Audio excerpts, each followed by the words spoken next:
अन्डामा अलिकति हाम्रो कम छ र तरकारीलाई अझै व्यावसायिक हिसाबले हामीले अगाडि बढाउनु पर्छ। मसलाबारीहरूमा, माछाहरूमा यो लगायत यो सबै कुरालाई एउटा टोटल्ली एउटा खाद्य सम्प्रभुताको कुरा सँगसँगै फुड सोभर्जिनिटी भन्छ, खाना पाउने मान्छेको अधिकार हो। त्यसलाई अहिलेको अवस्थामा चाहिँ खाद्य सुरक्षा सँगसँगै तपाईँको विषादी रहित कुराहरू पनि खुवाउनुको निम्ति अहिलेको यो अत्यन्त आवश्यकता छ। त्यसको निम्ति हामीले फ्यामिली फार्मिङ खेती प्रणालीबाट काम गर्न सक्छौँ। त्यो भनेको आफूले उत्पादन गर्ने, आफैले उपभोग गर्ने र कम्तीमा पनि करेसाबारीहरू हामीले तरकारी उत्पादन गरेर आफ्नै तरकारी बारीबाट आफ्नो परिवारलाई मात्र खुवाउन सक्यो भने बाहिरबाट किन्दैनौँ, विषादीका कुराहरू हामीले प्रयोग गर्दैनौँ। यो गर्ने मोडलबाट हामी जानुपर्छ। त्यसको निम्ति हामीले के काम गरिरहेका छौँ त भन्दाखेरि फेदीखोला गाउँपालिकाले किसानले उत्पादन गरेको कुरालाई मूल्य पाउँदैन भन्ने कुरा काहीँ छैन है। देशभरिमा पहिलो एउटा दावाका साथमा भन्न चाहन्छु, देशभरिमा पहिलो एउटा पालिका हो जुन पालिकाले उत्पादनमा आधारित अनुदानको मोडल ल्याएको छ। तपाईँले 100 रुपियाँको उत्पादन गरेर ल्याउनु भयो भने 15 रुपियाँ एक्स्ट्रा नगदै पैसा चाहिँ यो पालिकाले दिन्छ। उत्पादनमा आधारित अनुदान पहिला एउटा काम। दोस्रो काम भनेको न्यूनतम समर्थन मूल्यको ग्यारेन्टी गरेको छ। 26 प्रकारको तरकारीजन्य उत्पादनहरू जो कि आज यहाँ टमाटर उत्पादन बढी भयो भनेर बाटोमा ल्याएर फाल्नुपर्ने आवश्यकता छैन। तपाईँको यहाँ क्याबेज अथवा बन्दा धेरै उत्पादन भयो त्यो ल्याएर यहाँ फाल्नुपर्ने आवश्यकता छैन।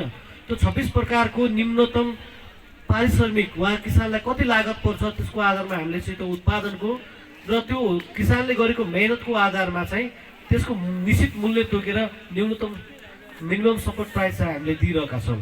त्यो हुनाले यो पनि कार्यान्वयन गरिरहेको अवस्था छ। किसानको उत्पादित वस्तुलाई हामीले जस्तै कोभिडको बेलामा किसानले उत्पादन गरेको कुरा बेच्न पाउनु भएको थिएन, एग्रो एम्बुलेन्सको कुरा गऱ्यौँ। मान्छे बिरामी हुने बित्तिकै उसलाई हस्पिटलमा लगिहाल्नुपर्छ भने किसानको उत्पादन पनि त्यति धेरै महत्त्वपूर्ण छ कि हामीले त्यो उत्पादित वस्तुलाई बजारमा लगिदिनको निम्ति, कृषि उत्पादनलाई भोग दिनको निम्ति डोकोमा ल्याएर मात्र सम्भव हुँदैन। कृषि एम्बुलेन्सको सुरुवात हामीले गऱ्यौँ, त्यो सहकारी मोडलबाट त्यो कामहरू भइरहेको छ। त्यस कारणले गर्दाखेरि यो एउटा कतिपय यो हाम्रो मोडललाई आज सङ्घीय सरकारले पनि नमुनाको रूपमा कपी गरिरहेको छ। केही पालिकाहरू झन्डै 30-40 वटा पालिका जस्तो वर्षमा चाहिँ 40-50 वटा पालिका जस्तो हाम्रो यो असल अभ्यासहरू भिजिट गर्न मात्र आउनुहुन्छ उहाँहरू। म अस्ति काठमाडौँ थिएँ, यहाँ सुदूरपश्चिमको एउटा टोली आइरहेको थियो, फोन गरिरहेको थियो। धेरै कुराहरू यो भोल्युममा कम होला तर यसको मूलत एउटा सिस्टम संरचना, यसको दीर्घकालीन उद्देश्य लक्ष्य त्यो हाम्रो सिस्टमेटिक तरिकाले अगाडि बढिरहेछ। यसमा हामीले आम किसानलाई चाहिँ जोडिरहेका छौँ। यहाँ आज मात्र के हो भने हामीले सङ्ख्यात्मक हिसाबले पहिला सानसानो किसानले आफ्नो घरको गमलाको उत्पादन पनि लिएर आउँथ्यो भने अहिले त्यो खालको उत्पादन भएको छैन र व्यावसायिक किसानहरूको चाहिँ अलिक बढी सहभागिता मैले देखिरहेको छु। 267 जनाको चाहिँ विविध प्रकारको प्रदर्शनीहरूमा उहाँहरूको सामग्रीहरू आएको रहेछ, त्यो खुसी पनि लागेको छ। हामीले गत वर्ष हामी स्कुलको स्टुडेन्टहरूलाई पनि यहाँ बोलाएका थियौँ, विद्यार्थीहरूलाई पनि हेर्नको निम्ति यो अध्ययनको निम्ति बोलाएका थियौँ। यो वर्ष सबै हाम्रो स्कुलहरूमा अहिले इक्जाम चलिरहेको छ। इक्जाम चलेको कारणले गर्दा पनि विद्यार्थीहरूलाई डिस्टर्ब नगर्ने गरी हामीले बोलाएनौँ। यहाँ तपाईँहरू सबै सहभागी हुनुभएको छ र तपाईँहरू सबैको उत्तिकै जिम्मेवारी हो। यो फेदीखोला गाउँपालिकाको मात्र यो कार्यक्रम भनेको गाउँपालिका अध्यक्षको मात्रै होइन, यो कार्यक्रम भनेको सबैको सरकार राख्ने व्यक्तिहरू, तपाईँहरू पार्टीका मान्छेहरू, तपाईँहरू विभिन्न किसानहरू, यहाँ रहेका बुद्धिजीवीहरू, शुभेच्छुकहरू सबैको कार्यक्रम हो। यो साझा फोरम हो। त्यस कारणले आज हामी साझा फोरमबाटै कार्यक्रमहरू गरिरहेका छौँ। तसर्थ यो कार्यक्रमले मलाई लाग्छ अझै हौसला बढाएको छ। मलाई पनि देख्दाखेरि आज अचम्म लाग्यो। हामीले एउटा नयाँ फेदीखोला एउटा सेरेना मौरीहरूबाट र मोडलको एउटा महको प्रोडक्सनको सुरुवात भयो। सागा किनेर खाना कहाँ पाइन्छ? तपाईँ बजारमा सागा किनेर खान पाइन्छ अहिले? त्यो मौरीको चाहिँ तपाईँको र मोडलको चाहिँ प्रोडक्सन हेर्नुहोस् त, चाकालाई प्याकिङ गरेर प्लास्टिकको त्यो डिब्बाभित्र आज 300 रुपियाँ, 700 रुपियाँ, 1000 रुपियाँसम्मको त्यो वेटको आधारमा किनेर खान पाउने सुरुवात गरिरहेको छ यो पालिकाले। त्यो मोडल दिइरहेको छ। त्यो मौरी कृषक समूहले त्यो काम गरिराख्नु भएको छ। त्यो हुनाले यसलाई चाहिँ व्यावसायिक हिसाबले अब यसको लेबलाइज गर्ने कुराहरू, यसको ब्रान्डिङ गर्ने कुराहरूमा तपाईँ हामी सबै जुट्नुपर्छ, लाग्नुपर्छ। अस्ति मैले एउटा तथ्याङ्क हेरिरहेको थिएँ, जिल्लाभरिमा सबैभन्दा ठुलो तपाईँको दुग्ध उत्पादन गर्ने फर्म भने हाम्रो विशु सरको चाहिँ जनविश्वास सहकारीले गरिरहेको रहेछ। वर्षको करिब 7-8 करोडको दुधको मात्र उत्पादन हुँदो रहेछ। त्यसलाई अलिकति हामीले सिस्टमेटिक हिसाबले चाहिँ त्यसलाई लेबलाइज गर्न सक्यौँ भने यसले पनि आफ्नो एउटा छुट्टै एउटा पहिचान स्थापित गर्छ। हामीसँग जिल्लाकै सबभन्दा ठुलो माछा फर्म छ। त्यो माछा फर्मलाई पनि अझै विकसित गर्न सक्यो भने त्यो सहकारी मोडलबाट अगाडि बढाउन सकिन्छ। आज हामीले यो पालिकाभरिमा रहेका जति पनि 49% जस्तो वन क्षेत्रले ओगटेका भूभागहरू छन् त्यसमा कुकाठहरू रहेछन्। ती कामै नलाग्ने कुकाठहरू छन्। त्यो चाहिँ तपाईँको बाँदरको सङ्ख्या बढ्यो भन्ने किसानको गुनासो। त्यो किसानको समस्यालाई वैधानिक हिसाबले सिस्टमभित्रबाट कानुनले चिन्ने गरी काम गर्नु पर्यो। अन्धधुन्ध काम गरेर त हामी भोलि फसिन्छ।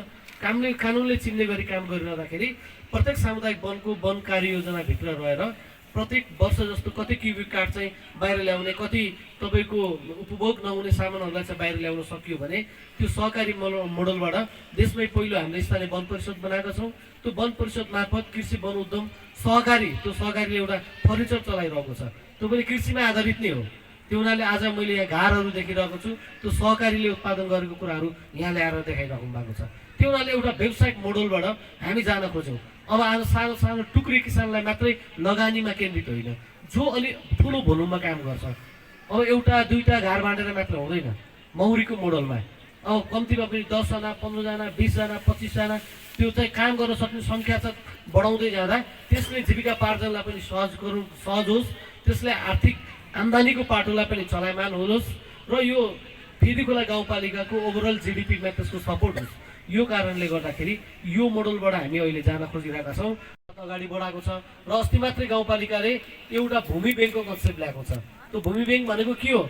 अब आज तपाईँहरू सबै म देखिरहेको छु, तपाईँको जग्गा जमिन छ तर त्यो तपाईँको जग्गा जमिनलाई उपभोग गर्नुहुन्न, उर्वर जमिन छ बाँझै राखिराख्नु भएको छ भने अब त्यसमा चाहिँ अलिकति बढी ट्याक्स लाग्छ है।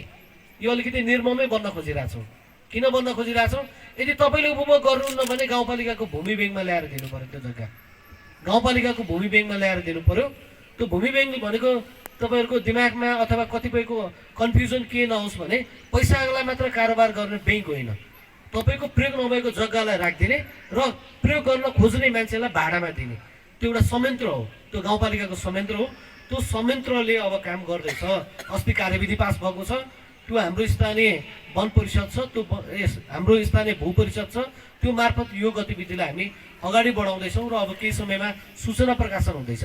तपाईँसँग जग्गा छ, तपाईँ बाहिर हुनुहुन्छ, अमेरिका हुनुहोला, चाहे काठमाडौँ हुनुहोला, पोखरा हुनुहोला, अथवा तपाईँ गाउँको जग्गा छोडेर फेदीखोलामा चाहिँ 4वटा चाहिँ 4 तले घरमा आएर बस्नु भएको छ, तर त्यहाँ उब्जनी हुने ठाउँ चाहिँ खेती योग्य जमिन बाँझो राख्नु भएको छ भने अब तपाईँले के त्यो मेरो यति रोपनी जग्गा छ, यो रोपनी जग्गा चाहिँ ल पालिकालाई 10 वर्षको निम्ति म चाहिँ भाडामा लगाउन तयार छु भनेर आउनु पर्यो।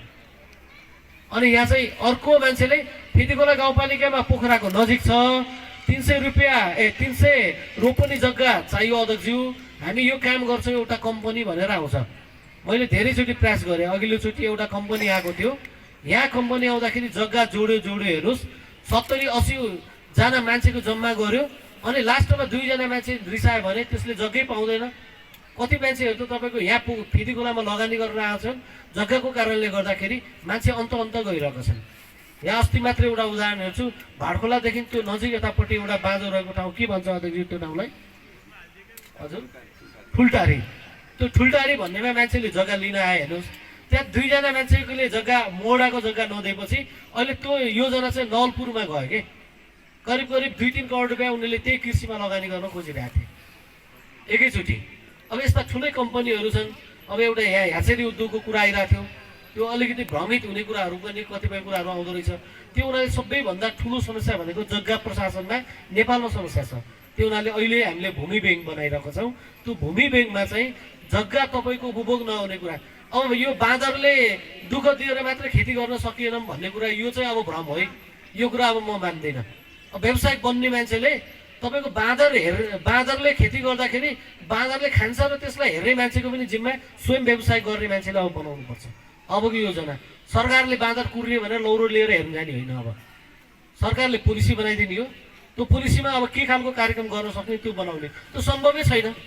अब यहाँ रूपा गाउँपालिका हाम्रो कास्कीको र मासिला गाउँपालिका पर्वतकोले के गर्नु भएको छ भने इन्डियाबाट चाहिँ वर्षको 5-6 लाख रुपियाँ बजेट छुट्याउनु भएको छ पालिकाको।